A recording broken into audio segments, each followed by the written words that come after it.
Good evening, Mr. Yuriy Sak. Thank you so much for being with us tonight. Welcome to the program. Good evening, and thank you for having me. A new military aid package has been announced today. Mr. Biden made this announcement during his surprise visit to Kyiv. It's about air surveillance radars, HIMARS ammunition, and anti-armor systems, if I'm correct. How do you expect this to play out on the field? It will be very helpful. As every other type of military assistance that we receive from our allies, everything goes directly to the battlefield and improves Ukrainian army capability to defend ourselves from the enemy, as well as makes it possible for us to prepare for our counteroffensive, because this aggressive war against my country has been now lasting for 12 months almost, and very soon there will be a tragic one-year anniversary. We hope this will be the last ever anniversary of this war, and this is why, the ammunition that was announced today in this package will go towards our victory, will go towards our ability to liberate our land, deoccupy our land, and defeat the enemy. How do you think this visit was perceived by your troops? What's the message it conveys?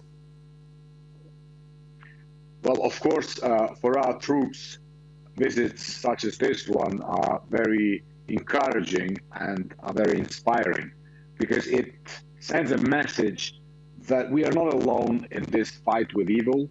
It sends a message that our powerful allies stand with us shoulder to shoulder. And most importantly for our troops, it sends the message that we are not going to run out of ammunition, we're not going to run out of weapons. On the contrary, we'll receive everything that we need to receive in order to win as soon as possible. Are there any problems with ammunition right now, with the stockpiles? Well, look, it is not possible to say that there are problems in a sense that the front line stopped and nobody's firing. It's a very dynamic process of resupply, and of course, it's a very high-intensity warfare. So the rate at which the ammunition is being used up is very high.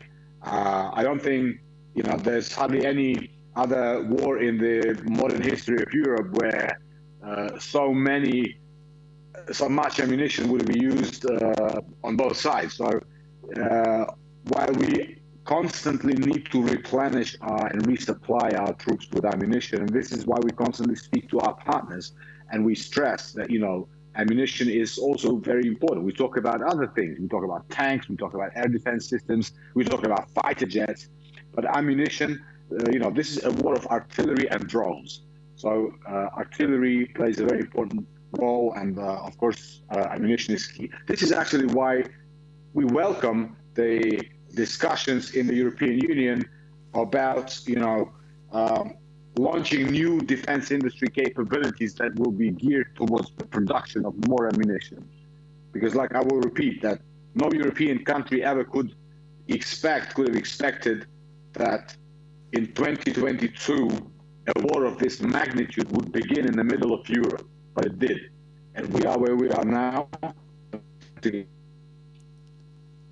I think we lost you for a second. We're losing reception. Yeah, we're back. You were talking about a counteroffensive. Right. How do you expect that to play out in the near future? Well, we hope it will be swift, quick, and decisive. Of course, we fight a smart war, which means that it's difficult to predict, to be honest, how things will develop, because we understand that one of the worst mistakes that one could make in circumstances like this is to underestimate your enemy. So on the one hand, we understand that the enemy is demoralized. We understand that they are demotivated. They understand that very often they're ill-equipped and they don't have sufficient training. But at the same time, we understand that this is still an enemy capable of mobilizing hundreds of thousands of soldiers, and we have to be prepared for any turn of events. But of course, we want to bring an end to this war quickly, and we want to do it with minimum losses on our side. And we hope that, by our general staff is under control, it keeps the situation under control. And if you think about how things happened in the past, we've been successful before, we'll be successful again. It's an interesting point that you're making, that the enemy is demoralized right now, because looking back in retrospect, Ukraine has started this war as the underdog. Is it still the underdog now? Well, I think that's one of the outcomes of the last 12 months. We've become stronger and we've made our enemy weaker.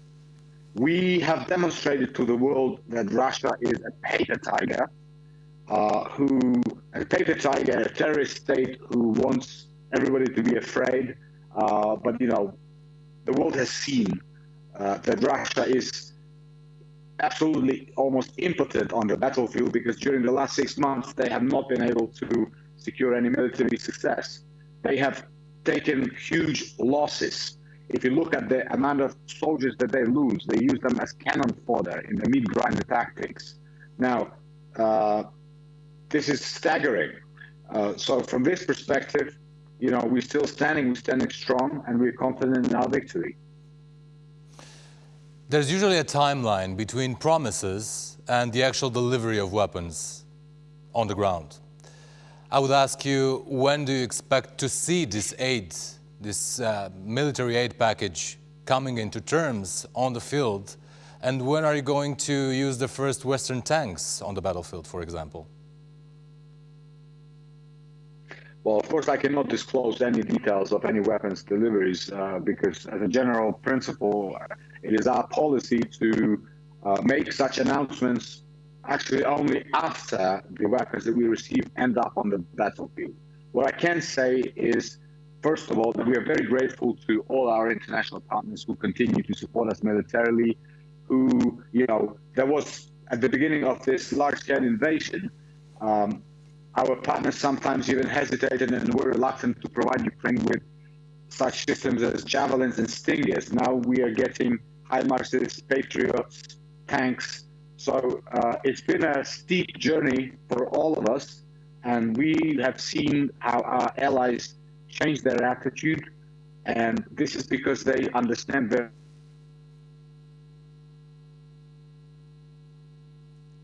We're trying to mend the connection again. I understand, yeah. Yeah. Okay, so let's restart. You were saying about the help that the allies are providing and how far you've come from javelins to nowadays tanks. Yes, and we are very grateful to our partners for all the support that we have, and of course we always say, looking at the intensity of this war and looking at the military objectives that we have set for ourselves, and our primary objective remains unchanged: the complete liberation of Ukrainian lands, the occupation of our territories, and reinstating the territorial integrity of Ukraine within the internationally recognized borders. So we are grateful for the stuff that we receive, but of course we always wish that it would come to Ukraine faster than it does. Piggybacking on what you're saying about the borders and, international recognized territory, is it possible to go into peace talks right now, agreeing to the status quo of February 2022, which means the Donbass and Crimea staying as they were back then? Look, it is clear to everyone that 12 months after the beginning of this aggression, 12 months after countless atrocities, mass murders, destruction of Ukrainian cities, the killing of Ukrainian peaceful civilians, we have kind of passed the point of no return with the terrorist state, and it is not possible to negotiate with terrorists. I mean, it is probably possible to talk about, future reparations, about the International Criminal Tribunal that would bring to account all those war criminals. But we are not planning to compromise and make any concessions when it comes to our territorial integrity. Our allies support our approach, and everybody understands that this is a war that will have to be won by Ukraine on the battlefield, and then we'll talk. So how would you define victory right now? We define victory the complete regaining of Ukraine's control over all of our internationally recognized territories, including Crimea. And of course, victory for us will also mean setting up an internationally supervised tribunal that would bring to account everybody who's responsible for committing these crimes against the Ukrainian people and crimes against humanity. And of course, victory will mean for us setting up international mechanisms that will ensure that Russia pays reparations for, every single house and every single damage that they have caused to our country. So this is how we see victory. Is Crimea a legitimate target right now for the Ukrainian forces? But look, anywhere where we have an enemy on our land, and Crimea was illegally annexed in 2014, it is a legitimate target. I'm not saying this to say that, Crimea will be tomorrow. But if you look and if you think about the situation from the purely international legal point of view, from the point of view of international law, Ukraine, under Article 51 of the UN Charter, which gives every nation a right to self-defense, is entitled to protect itself across its territory, and Crimea is Ukrainian territory. So are we to expect, Ukrainian missiles fired towards Crimea in the near future? Well, I cannot, I'm not in a position to actually discuss any strategic plans of our military command. They are never disclosed and they're never made public because of obvious reasons, which I'm sure you understand. But I can only say that we are preparing our counteroffensive, and the ultimate goal is the complete liberation of Ukrainian lands. We were talking about tanks earlier. We were talking about fighter jets as well. We were talking about the change of attitude of the allies. Are you expecting to receive those fighter jets you're pleading for? Well, look, in the past, we've discussed it with you tonight that, pretty much with every weapon systems, the story was very, very similar, right? So first we have reluctance to even talk about them. Then, there is more discussion, and finally Ukraine gets what Ukraine requests, because Ukraine is defending the eastern flank of NATO, and Ukraine is stopping, a tyrant from moving further west. Just recently, you've seen that Russian missiles, they know no borders. For now, there were missiles that flew over Moldova. It's not clear, but it looked like there were Russian ballistic missiles that kind of veered into the Romanian airspace as well. So it's very obvious that, we're dealing with a situation that requires very concrete actions. So would you say right now that it's a war between Russia and Ukraine, or is it a war between NATO, European allies, Ukraine versus Russia? This is a war in which Ukrainian armed forces and Ukrainian people are fending off the aggression of a terrorist state, Russia. And as we are doing this, we are supported militarily by the Western standard weapons, which are provided to us by our allies. And from this perspective, we just have to say that it's a war that concerns the future of Europe. But we've never asked our allies to participate in this war, to send in the troops. We just said that if you supply us with the necessary military support, we will do it ourselves.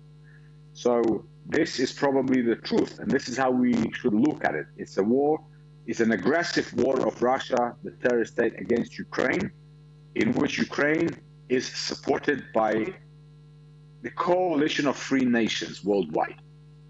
On the other hand, do you think that Vladimir Putin is interested in directly attracting NATO in this conflict? Well, I wouldn't want to speculate or, try to read this madman's mind. We just have to, be focused on the situation on the battlefield and on our immediate and long-term objectives.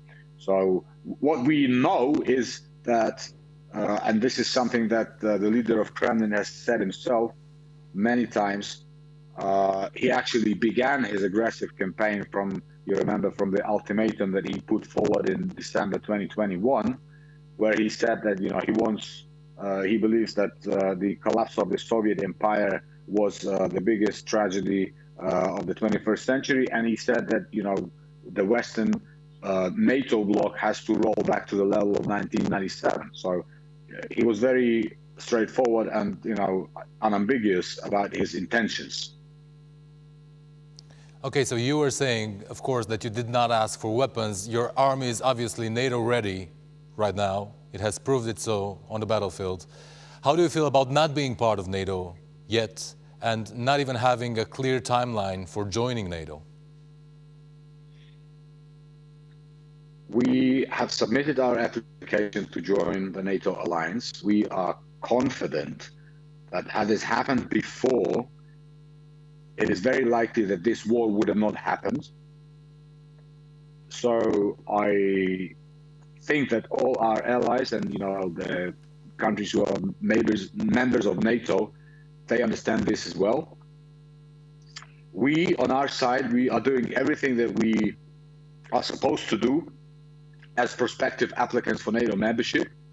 Like you said, we have proven ourselves a very efficient defenders of NATO's eastern flank. So, our Minister of Defense says very often that de facto, we are already a member of NATO alliance. Mm-hmm. So it's just a matter of, making all the formal arrangements.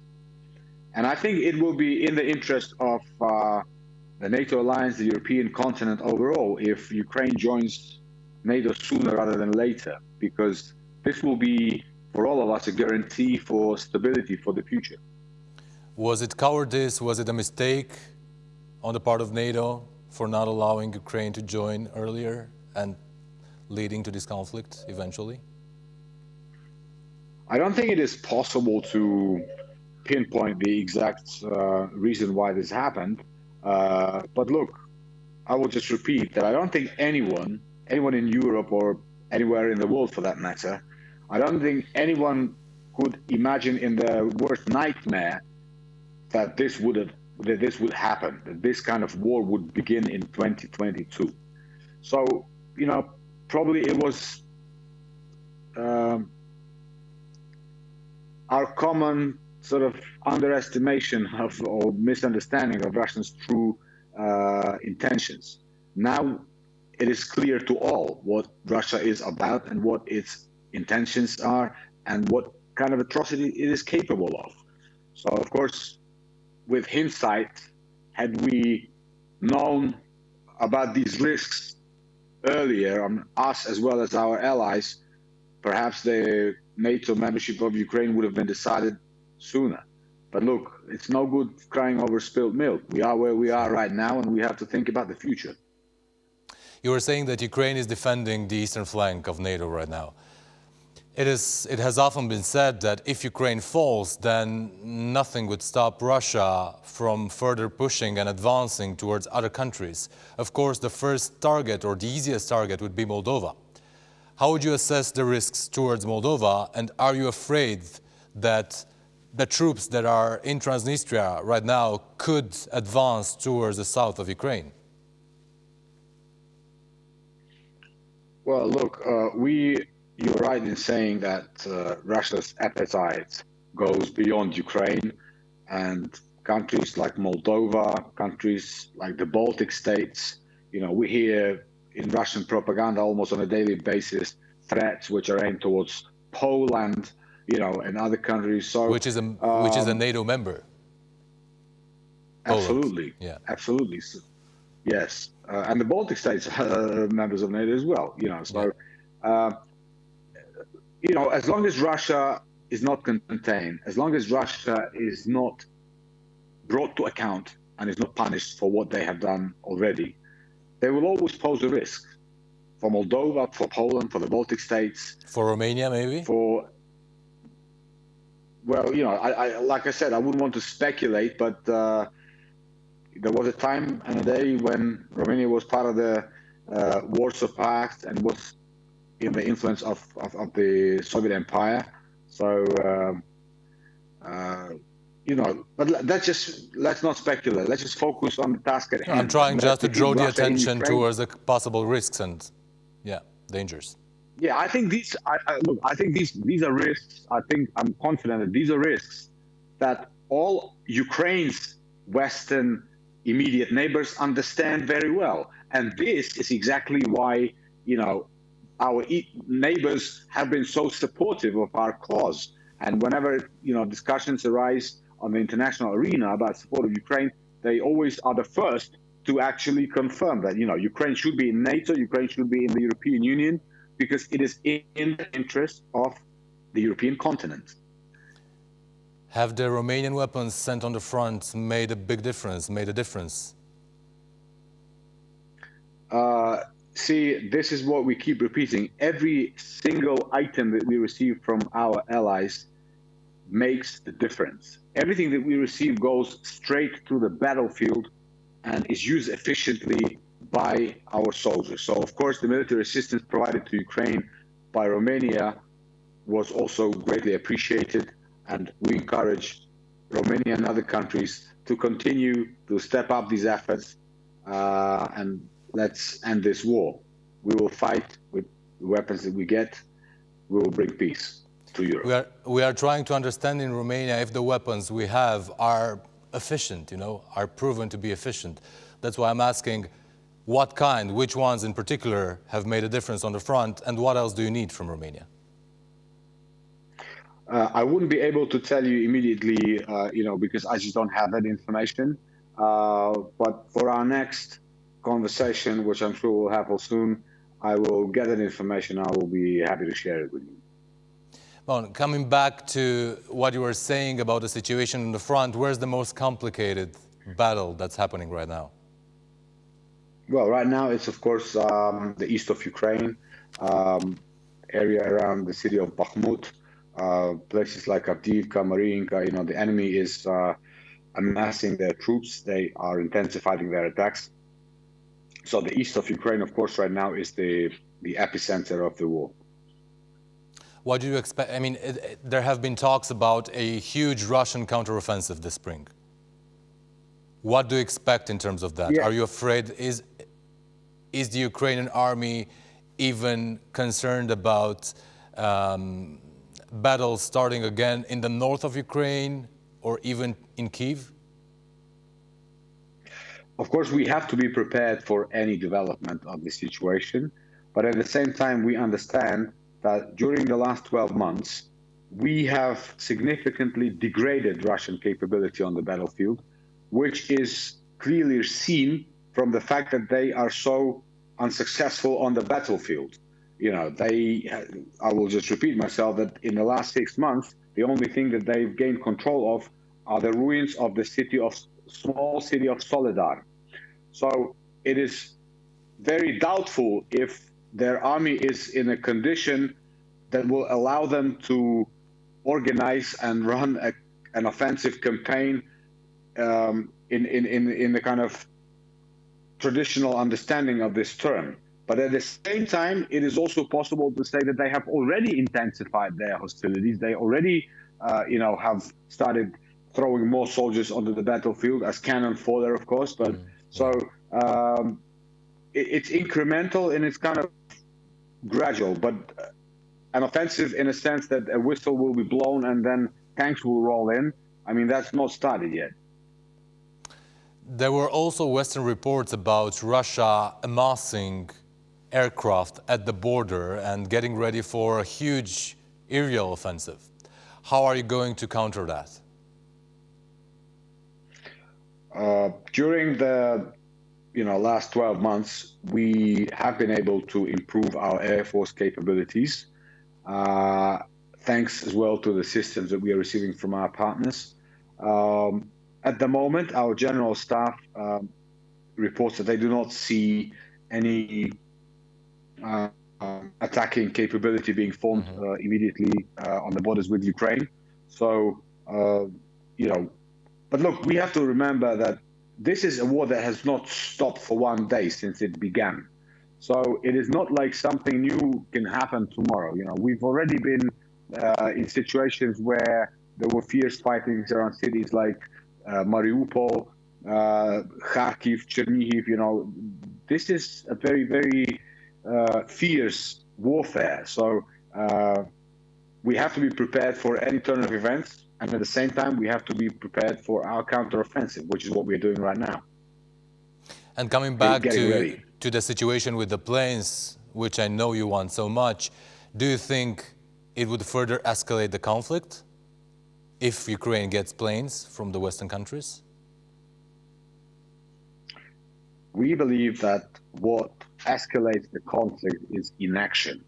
What escalates the conflict is hesitation in terms of providing Ukraine with modern weapons. Because if the enemy feels emboldened by the fact that there is either slow supply of military assistance or hesitation, this will trigger enemy to go and try to attempt to go further.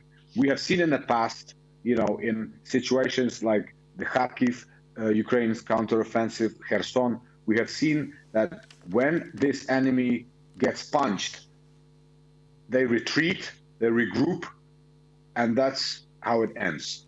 So this is the blueprint for Ukraine and for the international community, which we have to follow. We must not be afraid of a hypothetical escalation. We have to understand that if we want to avoid escalation, decisive, firm, determined, and committed. On the other hand, Antony Blinken mentioned that China might send lethal weapons to Ukraine, already providing non-lethal aid.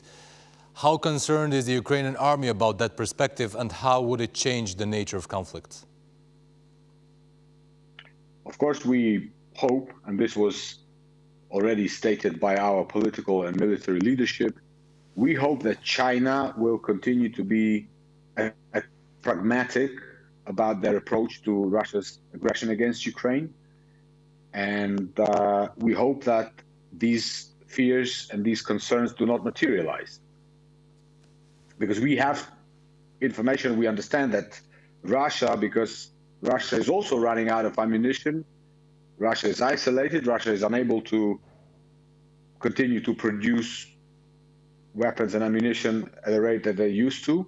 So they're shopping around the world, of course, and asking those countries who are either neutral or sympathetic to their cause, they're shopping around for more weapons.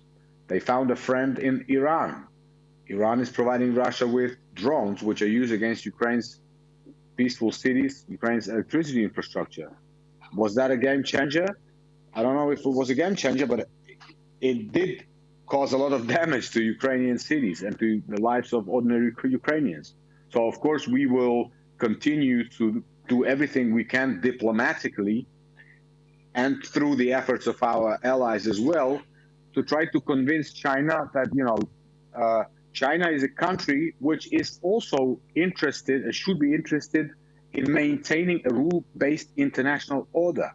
So there is no logic in China kind of helping the aggressor. There is no logic in China actively, proactively helping a country that has violated every single principle of international law. Why would they provide them with weapon supplies? We hope they hear this argument. If that report proves to be true, that means that all hell breaks loose. I mean, I'm wondering if that means the beginning of a proper international confrontation. I wouldn't say Third World War, but like a more open stage confrontation than before. We have to be very careful with our attempts to interpret that statement by Mr. Blinken, because what it essentially said was that there was a possibility or a risk of China considering this type of support for Russia. So it means that we all, as an international community, we have time to do all we can and all we have to make sure that it doesn't happen. There are international institutions, there is the United Nations, there are diplomatic missions. This should be avoided and should be averted.